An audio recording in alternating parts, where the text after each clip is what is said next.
દિવસમાં આ રાશિના જાતકોને રહેવું સાવધાન। હોળીના દિવસોમાં નકારાત્મક શક્તિઓ વધારે સક્રિય થાય છે, જેના કારણે આ રાશિના જાતકોને ભારે સંકટનો સામનો કરવો પડી શકે છે। આ રાશિના જાતકોને નજરનો પ્રભાવ વધારે રહેવાના કારણે આ રાશિના જાતકો ઉપર નજર, જાદુ, ટોટકા તરત જ અસર કરતા હોય છે। એટલા માટે હોળીના સમયમાં આ રાશિના જાતકોને ખાસ કરીને પોતાનું ધ્યાન જરૂર રાખવું જોઈએ।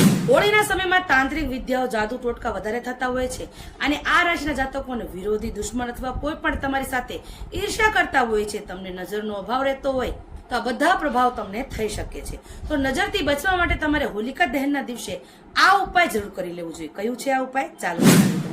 તો તમારે 2 મરચા લેવાના છે, થોડાક લવિંગ, થોડુંક મીઠું લેવાનું છે અને થોડાક રાઈના દાણા લેવાના છે અને પછી તમારા ઉપર અથવા તમારા ઘરના સદસ્ય ઉપર જેને નજર લાગી હોય એના માટે 7 વાર અથવા 21 વાર વારીને હોલિકા દહનમાં પધરાઈ દેવાનું છે અને તમારા સ્વાસ્થ્ય માટે એની પ્રાર્થના કરવી જોઈએ। તો કઈ છે એવી રાશિઓ જેને હોલીના દિવસોમાં ધ્યાન રાખવાનું છે? ચાલો જણાવી દો। પહેલી રાશિ મેષ રાશિ, ક્રોધિત બહુ હોય છે। બીજી રાશિ સિંહ રાશિ, માન સન્માન વાળી રાશિ હોય છે। ત્રીજી રાશિ તુલા રાશિ, શાંત રાશિ હોય છે। ચોથી રાશિ ધન રાશિ, દયાળુ બહુ હોય છે। તો આ 4 રાશિના જાતકોને હોળીના સમયમાં સાવધાન રહેવાની જરૂર છે। તો આ વિડીયોને વધુમાં વધુ શેર જરૂર કરી દેજો અને અંતમાં જય માતાજી લખવાનું ભૂલતા નહીં।